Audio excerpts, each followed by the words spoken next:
Lac qui Parle County Historical Museum. My name is Rachel Crowett. I am the Outreach Education Coordinator. Please come on in. Let me be your tour guide.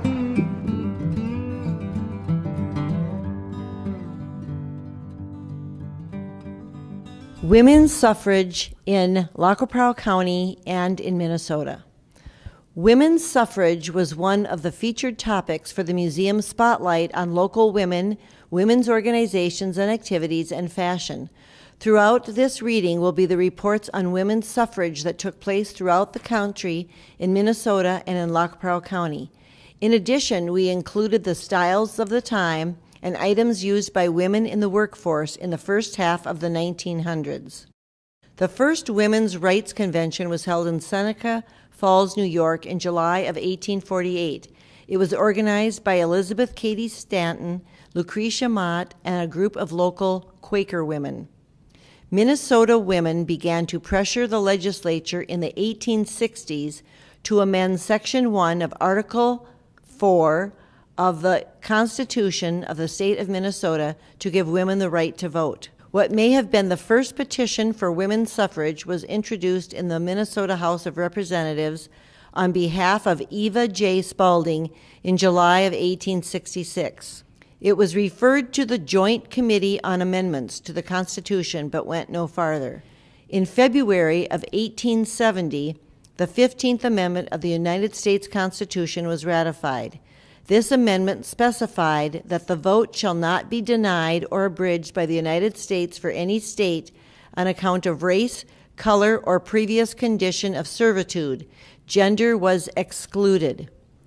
Minnesota's early women suffragists endured many setbacks in their fight for the vote. Perhaps none was as disappointing as Governor Horace Austin's veto of the 1870 female suffrage bill, the first to pass both the House and the Senate. This bill would have extended suffrage to all citizens, male and female, aged 21 and over. It included immigrants and Native Americans. Women in Minnesota began organizing and lobbying for suffrage throughout the 1870s with marches, rallies, speeches, and appeals to legislatures and the Congress. They were often dismissed, ridiculed, derided, and often abused for their efforts.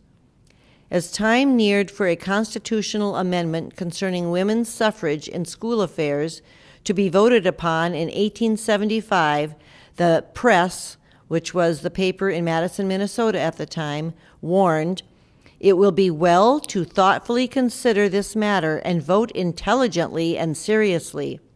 The point gained, the women suffragists will never rest until the full right of suffrage is given to the ladies, and then God knows what might happen. Men of America, be careful of your liberties." Nevertheless, in 1875, the Minnesota legislature recognized women's right to vote in school board elections. This was the first law in Minnesota that allowed women to vote in any capacity. Although this very limited suffrage was extended to Minnesota women, it was met with some resistance. In the 1876 election, the voting in Lac qui Parle County was light. The press reported that the amendment was carried, which spoke well for the intelligence of the voters in thus proving their willingness to give the ladies a fair shake in the matter of school business. Women could now vote for and serve as school officials. In the first election under the new system, a woman was elected to the school board at Lac qui Parle, but declined to serve. She hoped that in the future women would serve if elected, and thus relieve the gentlemen of some of their burdens. In 1883, the voters of Lac qui Parle County elected one of the first 3 women county superintendents of schools in the state, Melina P. Kivley. The local newspapers got involved with the elections by supporting certain candidates. They printed stories about the candidates which were not backed by facts, often rumors, which affected the outcomes for them. Newspaper support for general women's suffrage was modest. The Sentinel, under editor August Rood, proclaimed, "The Dawson women are content to preside over their homes and let the men attend to politics. That as it should be." However, the editors of both the Vidette and a later Sentinel editor did back women's suffrage, under the assumption that women were superior to men in their moral character. Sentinel editor Theodore Christensen wrote, "It can be put down a safe proposition that the average woman is as intelligent as the average man, and that she has a higher conception." Many women, however, wanted to vote in all elections, not just school board elections. Seeing the need for a statewide agency, 14 women formed the Minnesota Women Suffrage Association, MWSA, in 1881. They recruited hundreds of women to join. Its members organized marches, wrote petitions and letters, gathered signatures, gave speeches, and published pamphlets to force the Minnesota legislature to recognize the right to vote. Minnesota was a key player in the national fight for women's suffrage. The state legislature had considered several petitions and suffrage bills in the 1860s and 1870s, but none had succeeded. A more conservative suffrage group was formed, known as the American Woman Suffrage Association, or AWSA. The MWSA hosted the AWSA conference in 1885 in Minneapolis. This brought the MWSA and women's suffrage in Minnesota to the national stage. Pro-suffragists responded that men and women both had much to offer in public affairs, that their different perspectives offered a balance. Speakers at the rally all spoke of the progress made and predicted the movement's ultimate national success. 13 states allowed women to vote in school elections and 3 territories. Minneapolis Mayor George A. Pillsbury spoke at the convention. He questioned the sense of preventing intelligent, native-born women from voting when male foreigners new to citizenship enjoyed the right to vote. Lucy Stone, one of the founders of the AWSA, spoke about the logic of including women's voices in policymaking, particularly on issues concerning women and children. The women at this convention also vowed to continue to lobby the state legislature each year until they achieved suffrage. 65 Minnesota newspapers published weekly suffrage articles. In 1893, the MWSA tried but failed to pass an amendment guaranteeing women's suffrage. For the rest of the 19th century and into the 20th century, the MWSA would try to pass legislation concerning women's suffrage, but would eventually fail. The Western Guard reported in 1909 that the Literary Circle met in Lewisburg, Minnesota, where the women enjoyed a buffet meal. A debate on women's suffrage took place at the town hall after the meal. Suffrage movements were still active in our community.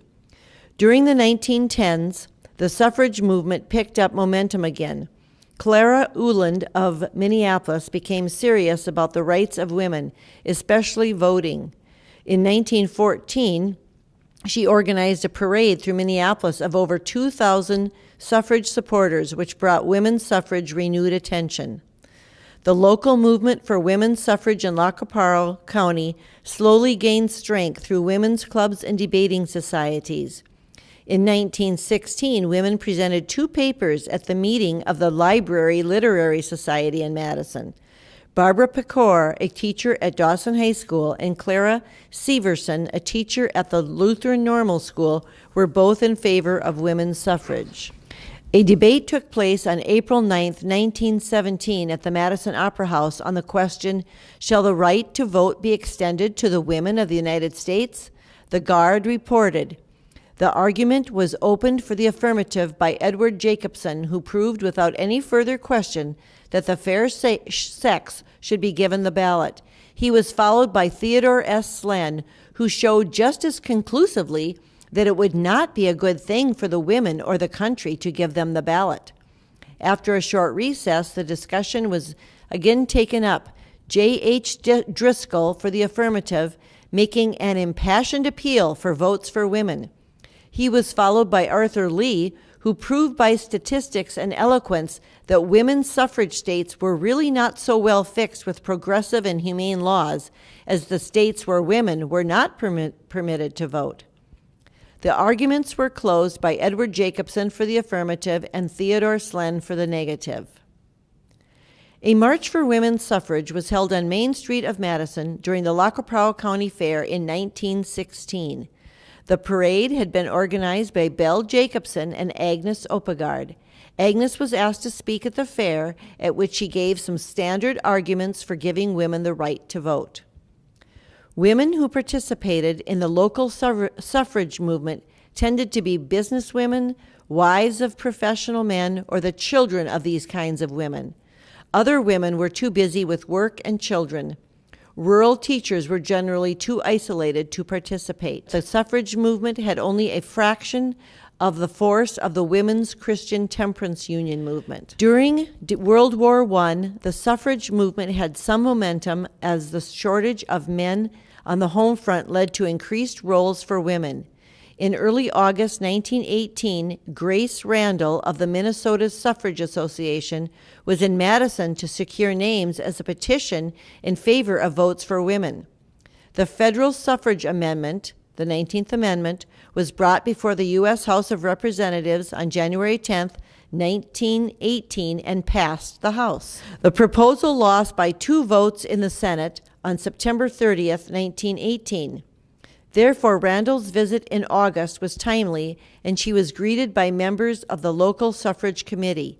Mrs. Ed Borgendale headed a Dawson committee which went house to house gathering signatures.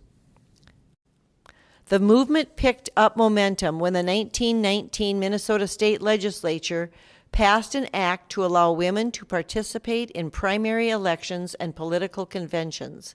Theodore Christensen wrote, "Each woman of this community should see to it that the family wash on Monday, March 15th does not interfere with her going to the polls to vote at the presidential primary election." Christensen assumed that those to whom he attributed superior moral qualities would vote Republican. On May 21, 1919, the United States House of Representatives passed the amendment, and it was passed by the Senate 2 weeks later. This proposed amendment was then sent to the governor of each state. Each governor submitted the amendment to their state legislature for ratification. When 3/4 of the states ratified it, the amendment would be added to the United States Constitution. Once it was certified, it would become law. The amendment was ratified on August 18, 1919. Minnesota was the 15th state to ratify the 19th Amendment on September 8, 1919. Now they had to wait for 3/4 of the states to vote for this amendment. The women did not sit idle during this time. A district branch of the League of Women Voters was formed in Wilmer on February 3, 1920, even though the women could not vote yet.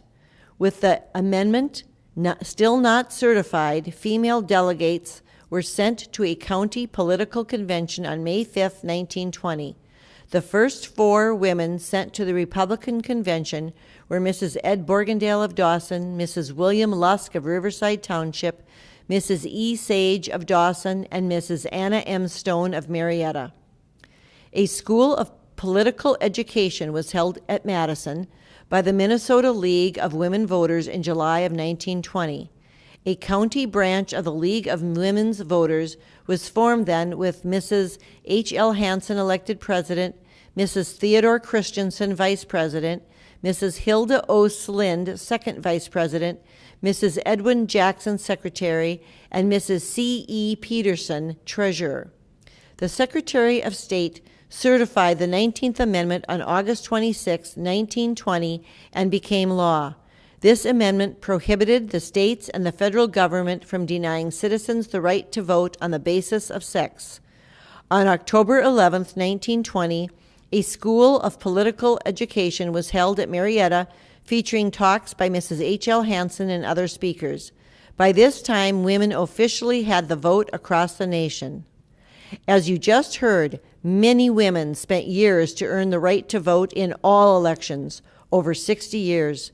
Fortunately, they did not give up, and their persistence paid off with the passing of the 19th Amendment.